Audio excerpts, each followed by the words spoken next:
तो दोस्तों जितने भी सीबीएसई के स्टूडेंट हैं, जितने भी सीबीएसई बोर्ड से रिलेटेड जो स्टूडेंट है, संबंधित जो छात्र एवं छात्राएं हैं, उन सभी को एक बहुत इंपॉर्टेंट न्यूज में मुझे प्रोवाइड करनी है, ठीक है। और मैं आपको ये बता दूं कि ये जो वीडियो है, इस वीडियो के अंदर मैं आपको मतलब 10th क्लास का जो एसएसटी का सिलेबस है वो सिलेबस मैं इसमें बताऊंगा, और बहुत तरीके से सिलेबस बताऊंगा कि इस बार क्या चेंज हुए, इस बार क्या परिवर्तन ऐसे हुए जिसकी वजह से विद्यार्थी यानी कि स्टूडेंट्स को काफी प्रॉब्लम्स का सामना करना पड़ेगा। पहले तो हम लोग ऐसे ही थे, क्योंकि पिछली साल का क्या था, प्रीवियस ईयर में जो आपके एग्जाम हुए वो एग्जाम आपके टर्म्स में हुए, टर्म फर्स्ट और टर्म सेकंड इस तरह से हुए। तो वहां पे सिलेबस क्या था कि 50% स्टार्टिंग का जो 50% सिलेबस था वो टर्म फर्स्ट में डाल दिया, और उसके बाद में जो 50% था वो डाल दिया आपका टर्म सेकंड में, ठीक है ये। और अगर हम एक तरीके से देखें तो ये काफी आसान हो जाता है, ठीक है। मतलब आपके पास टाइमिंग था लगातार 5 से 6 महीने थे आपके पास में, वो 2-2 चैप्टर थे, उनके अंदर 2-2 चैप्टर कोई बड़ी बात नहीं थी, 6 से 7 चैप्टर ऐसे थे, 6-7 चैप्टर ऐसे थे जो चैप्टर आपके टर्म फर्स्ट में थे, और 5th या 6th चैप्टर आपके ऐसे थे जो टर्म सेकंड में थे। तो इतनी बड़ी बात नहीं है, कोई दिक्कत वाली बात नहीं थी उसमें। लेकिन इस बार क्या हुआ, इस बार जो 2022 और 2023 का जो नया सिलेबस अपडेट हुआ उसमें प्रॉब्लम आ चुकी है, उसमें दिक्कतें बहुत ज्यादा है। हम तो एक टीचर के नजरिए से मैं आपको बता रहा हूं, अभी आप लोग सीरियस नहीं हो, हमें पता है बिल्कुल अभी सीरियस नहीं हो, क्योंकि सीरियस तब हो गए जब आपके सामने एग्जाम होगा, और एग्जाम आप पे बिल्कुल भी नहीं हलने का, ठीक है। गारंटी, विद गारंटी के साथ मैं लिख कर देता हूं इस चीज को कि आप लोग एक ऐसी दुविधा में फंसे हो मेरे भाई जिसका तुम्हें बिल्कुल भी ज्ञान नहीं है, बिल्कुल नॉलेज नहीं है। दरअसल क्या था, एक साल से देखो इस सिलेबस के पीछे थोड़ा सा अगर हम देखें तो कहीं ना कहीं जो लॉकडाउन है, लॉकडाउन के असर देखने को मिलते हैं। चलो मैं इसका एक बार डिटेल से बता दूं क्या पर्पस है इसका। इस बार सीबीएसई ने जो क्लास 10th और क्लास 12th के सिलेबस है उनमें से कोई भी चैप्टर डिडक्ट नहीं किया। बहुत कम ऐसे सब्जेक्ट है जिनके अंदर 1 या 2 चैप्टर डिडक्ट हुए, और कोई भी चैप्टर फुली डिडक्ट नहीं हुआ, ठीक है, फुली डिडक्ट नहीं हुआ, उसमें से कुछ टॉपिक्स कैंसिल कर दिए गए, ठीक है। क्लास 12th में हुई 1-2 चैप्टर, उनकी नहीं मैं कह रहा, लेकिन क्लास 10th में पहले क्या था, पिछली बार तो जैसा चल रहा था, बीच में लॉकडाउन हुआ, लॉकडाउन में जो प्राइवेट टीचर्स थे उनके कोचिंग इंस्टीट्यूट बंद रहे, ठीक है, और कोचिंग इंस्टीट्यूट बंद रहे तो उनकी इनकम थी वो उनकी इनकम उतने अच्छे से नहीं हो पाई, समझ गए, क्योंकि एक तो पैटर्न में दे दिया टर्म फर्स्ट टर्म सेकंड करके, तो बच्चों ने ज्यादातर कोचिंग्स वगैरह नहीं किया, सबने अपनी सेल्फ स्टडी करी, थोड़ा बहुत तैयारी वैयारी करी, उसके बाद में पेपर दिया, ठीक है, वो एक अलग बात थी। इस बार क्या हुआ, इस बार अगर आपने देखा हो तो 10th क्लास सोशल साइंस के अंदर एक भी चैप्टर आपका कैंसिल नहीं है, एक भी चैप्टर, ठीक है। इकोनॉमिक्स में लास्ट के 2-3 चैप्टर है, वो चैप्टर आपके जो है वो पीरियोडिक टेस्ट में इंक्लूड कर दिए गए हैं। और जहां तक आपने देखा होगा हिस्ट्री के अंदर 2 ही चैप्टर थे, chapter first the rise of nationalism in Europe, और चैप्टर नंबर 2 नेशनलिज्म इंडिया, यही तो चैप्टर थे इस बार। लेकिन इस बार क्या हुआ, इस बार हिस्ट्री में एक भी चैप्टर डिलीट नहीं है, सारे के सारे चैप्टर इंक्लूड कर दिए गए। इसका मतलब हिस्ट्री के अंदर वही 5 से 6 चैप्टर है, और उनको आपको मजबूत करना पड़ेगा, ठीक है, बिल्कुल मजबूत करना पड़ेगा। देखो मैं एक छोटी सी घटना बताता हूं आपके सामने, 2017 की बात है। 2017 में हमारे, देखो मैं बड़ौत से लगता हूं, ठीक है, बड़ौत मेरा मतलब होम टाउन मेरा लोहारी है, लेकिन मैं आपको बता दूं कि हमारे जो इस लोकल एरिया में एक स्कूल ऐसा था, पब्लिक स्कूल था, उस पब्लिक स्कूल में क्या हुआ, उस पब्लिक स्कूल में 2017 के बैच थे 10th क्लास का सोशल साइंस में, उनके वहां पे जो बच्चे थे वो 47 स्टूडेंट थे, ठीक है। एक सेक्शन था, सेक्शन तो वैसे उस स्कूल में 1 या 2 सेक्शन थे, लेकिन एक सेक्शन के अंदर 47 स्टूडेंट थे, और 47 स्टूडेंट 47 छात्र थे, और 47 छात्र में से 25 बच्चों की कंपार्टमेंट आई थी, 25। तो उससे खराब रिजल्ट शायद उस स्कूल का नहीं था। मैं नाम तो नहीं लेना चाहूंगा, नहीं तो फिर और इशू क्रिएट होगा, लेकिन मैं आपको बता दूं अगर आप बड़ौत से संबंधित हो तो आपको पता होगा किसी स्कूल के इतने बुरे हालात है, ठीक है ये। और कमेंट के बाद में पूछा सर कौन सा है कौन सा नहीं, उससे मेरा कोई पर्पस नहीं है। जिसका भी था वो अपनी पढ़ाई को स्ट्रॉन्ग करे, अपना स्टडी मटेरियल बच्चों को बढ़िया प्रोवाइड करे, और टेस्ट वगैरह लेते रहे। चलो छोड़ो उस टॉपिक को। मैंने क्या कहा कि इस बार जो सीबीएसई ने जो अपडेट किया है सिलेबस, वो काफी खतरनाक सिलेबस है आपके लिए। ऐसा नहीं है हल्के में मत लिए उसको, कभी हल्के में ले जो ये सोचो कि सर पेपर के जब नजदीक आओगे तो हम कर लेंगे उस चीज को, बिल्कुल नहीं हो पाएगा। हम लोग टीचर है, हम टीचर के पॉइंट ऑफ व्यू से समझा रहे हैं, बिल्कुल भी नहीं हो पाएगा। अगर आपने कर लिया तो आप बहुत बड़े महारथी है, लेकिन मुझे लगता नहीं कि आप लोग कर पाओगे, ठीक है। चलो देखो, अगर हम स्टार्टिंग में से सिलेबस की बात करें तो हम सबसे पहले हिस्ट्री को उठाते हैं, ठीक है, हिस्ट्री को। तो मेरे पास में यहाँ पे कुछ मैंने सिलेबस वगैरह बनाया है आपका, ठीक है। ये हम लोग भाई आपके लिए तो हम निरंतर प्रयास कर रहे हैं। आप पता नहीं चैनल को लाइक कर रहे, शेयर कर रहे, सब्सक्राइब कर रहे, वो तो कर ही नहीं रहे, क्योंकि आपकी ये आदत नहीं है कि आप लोग अपने टीचर के जो आपका खुद का ही यूट्यूब अकाउंट है, ये इसको लाइक शेयर और सब्सक्राइब करें, ठीक है। आप नहीं करते, चलो ठीक है, नहीं करते कोई बात नहीं, पाप लगेगा, ठीक है, वो हमारा नहीं वो आपका लगेगा, ठीक है। चलो हम तो रात दिन आपके लिए कर रहे हैं, लेकिन आप क्या कर रहे हैं हमारे लिए, वो ये चीजें कहीं ना कहीं, ठीक है, हमारे तक घूम के आती है। आप लोग हमें कितना लाड प्यार दे रहे वो भी सही है, और हम आपको कितना कंटेंट दे रहे वो भी सही है, ठीक है। बदले में हमें कुछ नहीं चाहता, केवल और केवल आप लोगों का विश्वास, आप लोगों का प्यार चाहिए। इससे ज्यादा मजा कभी भी कुछ नहीं चाहा, ठीक है। मैंने YouTube पे फ्री बैच चलाई, ठीक है, फिर YouTube पे फ्री बैच चलाए, वाइज ऐप पे मैंने फ्री बैच चलाए, ठीक है। मुझे कभी पैसे की इतनी ज्यादा वो नहीं रही कि नहीं भाई कुमाना अर्निंग करनी है। अर्निंग तो जब चाहे जब कर लगे, अर्निंग का कोई वो नहीं बनता।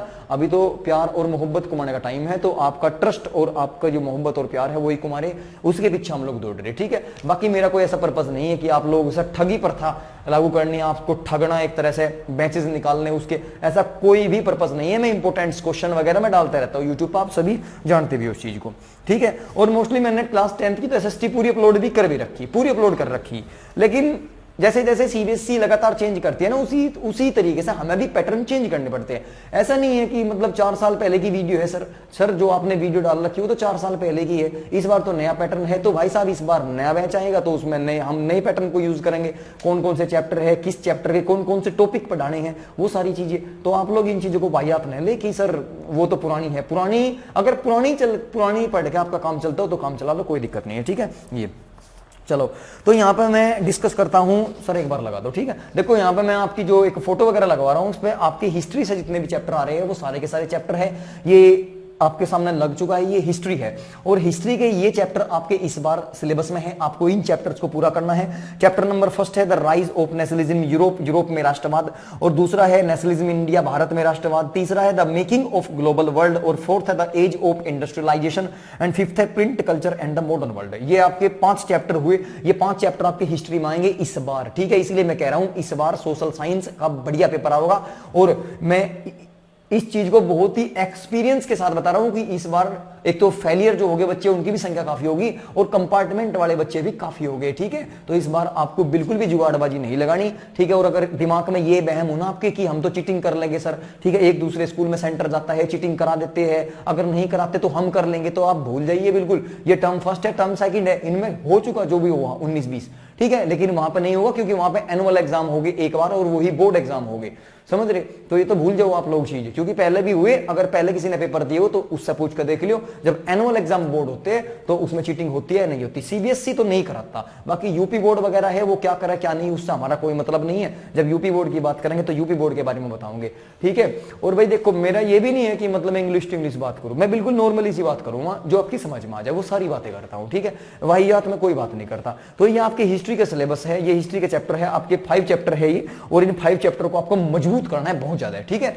सर इनके अंदर क्या क्या पढ़ना है, ये कंप्लीट पढ़ने हैं भाई साहब, ये कंप्लीट ही पढ़ने हैं। इनके अंदर बाकी जो पढ़ना है उसकी अलग से वीडियो लेकर आऊंगा, और उसमें मैं आपको कंटेंट बताऊंगा कि किस चैप्टर के कौन कौन से पॉइंट्स आपको ज्यादा पढ़ने हैं, ठीक है। वो और नोट्स बनाने हैं तो किस तरह से बनाने हैं, वो सारी चीजें मैं बताऊंगा, ठीक। बशर्ते आप जुड़े रहो मेरे से, ठीक है। ये आपने ऐसे ही नहीं टैग दे रखा मुझे चिराग गुरु का, ठीक है। चिराग गुरु, ये गुरु का जो टैग दे रखा है, ये आप जैसे बच्चों ने दे रखा, क्योंकि कहीं ना कहीं बहुत सारे बच्चों को बिलीव है कि चिराग सर हमारे लिए कुछ बेटर करते हैं, ठीक है। ये और मैं करता भी हूं, मैं अपने टाइम में से ज्यादा टाइम आपके लिए वेस्ट करता हूं, और वेस्ट ही करता हूं सच में, ठीक है। इतनी इनकम नहीं होती ना, इतनी बड़ी इनकम है ना, इतना बड़ा सिस्टम है हमारा, ठीक है। छोटा सा सिस्टम है, बिल्कुल आपके लिए वो सफिशिएंट है, ठीक है। ये दूसरा ज्योग्राफी का लगा दो एक बार। तो ये ज्योग्राफी का कंटेंट है, ज्योग्राफी की ये पीपीटी जो है, इस ज्योग्राफी के फोटो में आपको जो चैप्टर्स दिख रहे हैं, ये चैप्टर्स इस बार आएंगे। चैप्टर नंबर 1 है रिसोर्स डेवलपमेंट, खनिजों यानी कि खनिज संसाधन।